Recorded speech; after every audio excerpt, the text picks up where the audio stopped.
सूत जी कहते हैं, जब सृष्टि के आदि में भगवान ने लोकों के निर्माण की इच्छा की तो उन्होंने अपनी माया से संयुक्त होकर पुरुष रूप में अवतार लिया। उनका यह पुरुष रूप 16 कलाओं, 10 इंद्रियों, 1 मन और 5 महाभूतों जल, पृथ्वी, अग्नि, वायु और आकाश से परिपूर्ण था। तब वे क्षीर सागर में शेषनाग की शैया पर शयन कर रहे थे। उस समय भगवान ने अपनी योग निद्रा का विस्तार किया। उनकी नाभि से निकले कमल पुष्प पर प्रजापति ब्रह्मा प्रकट हुए। यह पुरुष रूप भगवान नारायण का विराट रूप था। इसी विराट रूप से तीनों लोकों स्वर्ग, पृथ्वी और पाताल की कल्पना की गई। यह भगवान का विशुद्ध सत्वमय श्रेष्ठ रूप है।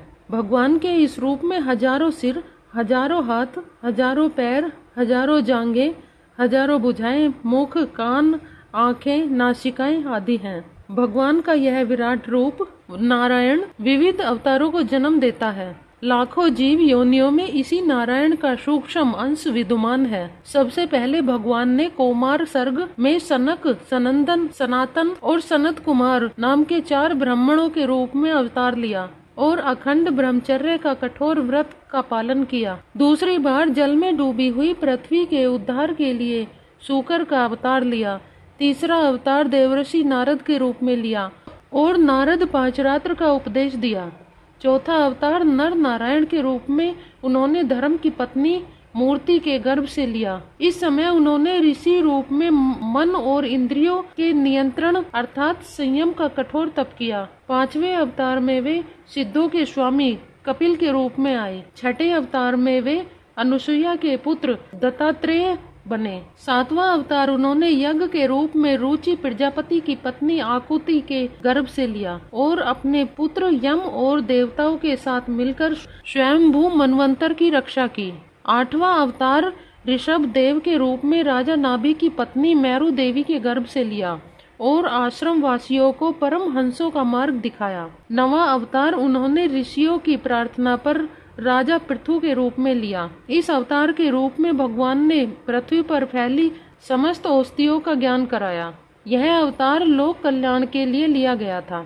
10वां अवतार मत्स्य के रूप में तब लिया जब चाक्षुष मनवंतर में त्रिलोकी समुद्र में डूब गई थी। उस समय पृथ्वी रूपी नौका पर बैठकर भगवान ने अगले मनवंतर के अधिपति वैवस्वत मनु की रक्षा की थी। जिस समय देवता और दैत्य समुद्र मंथन कर रहे थे तब भगवान ने कच्छप रूप में 11वां अवतार लिया था और मंदराचल पर्वत को अपनी पीठ पर धारण किया था। 12वां अवतार धन्वंतरी के रूप में लिया था। जब वे समुद्र से अमृत कलश निकाल रहे थे 13वां अवतार मोहन रूप में लिया था और दैत्यों को अपनी मोहिनी छवि से मोहित करके वह अमृत देवताओं को पिलाया था। 14वां अवतार नरसी का था और अपने भक्त प्रहलाद की रक्षा के लिए दैत्यराज हिरण्यकशिपु को मारा था। 15वां अवतार वामन का लिया था और दैत्यराज बलि के यज्ञ में जाकर 3 पग में पूरे ब्रह्मांड को नाप लिया था। 16वां अवतार परशुराम के रूप में लिया और ब्राह्मण द्रोही क्षत्रियों का 21 बार विनाश करके 17वां अवतार सत्यवती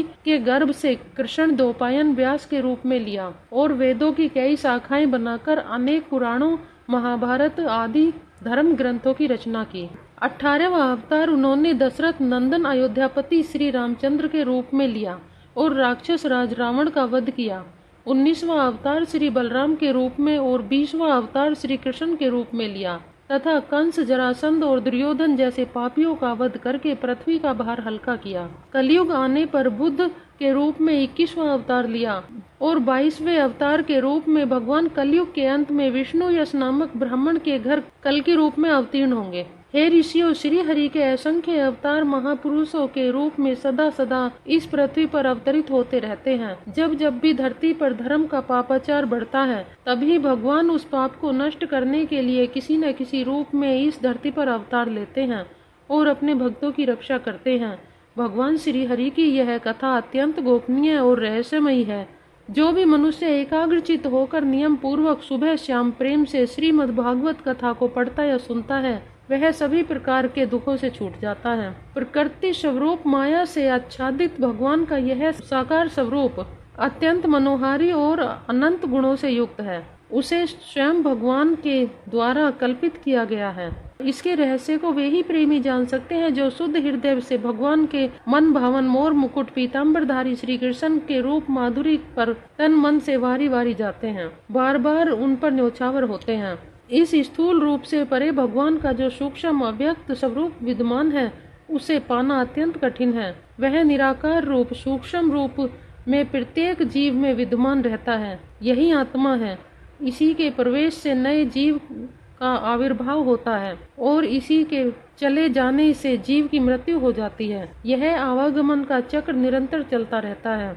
यह सूक्ष्म और स्थूल शरीर अविद्या के कारण आत्मा में आरोपित रहता है। जिस समय ज्ञान के आविर्भाव से यह आरोप दूर हो जाता है, उसी समय ब्रह्म के उस निराकार रूप से साक्षात्कार हो जाता है। हे ऋषियों, भगवान की लीला बड़ी रहस्यमय है।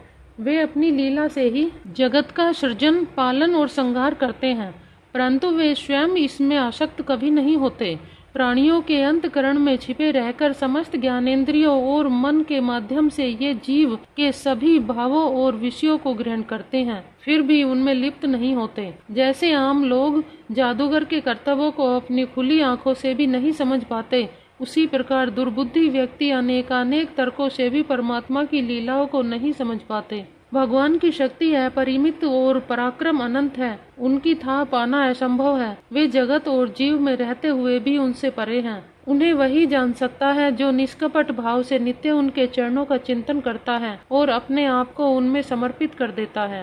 हे ऋषियों, भगवान वेदव्यास जी ने भगवान के पावन चरित्र से परिपूर्ण यह श्रीमद् भागवत नामक पुराण रचा है। उन्होंने इस कल्याणकारी पुराण को लोक हित के लिए अपने पुत्र श्री सुखदेव जी को कंठस्थ कराया था। इसमें समस्त वेदों का सार तत्व विद्यमान है। श्री सुखदेव जी ने इसे राजा परीक्षित को गंगा के किनारे बैठकर सुनाया था। उस समय मैं वहीं उपस्थित और मुझे भी श्री कृष्ण भगवान का वह महान मनोहारी चरित्र सुनने का सौभाग्य प्राप्त हुआ था। कलयुग में जो लोग अज्ञान रूपी अंधकार में गिरकर अंधे हो रहे हैं, उनके लिए यह पुराण सूर्य की रश्मियों के सदृश प्रकट हुआ है। मेरा जैसा अध्ययन है और जैसी मेरी बुद्धि है, उसी के अनुरूप मैं श्री कृष्ण के इस महान चरित्र को आप सभी विद्वानों को सुनाने का प्रयत्न करूंगा। श्रीमद् भागवत महापुराण सुख सागर में भगवान श्री हरि के अवतारों का वर्णन 3रा अध्याय समाप्त।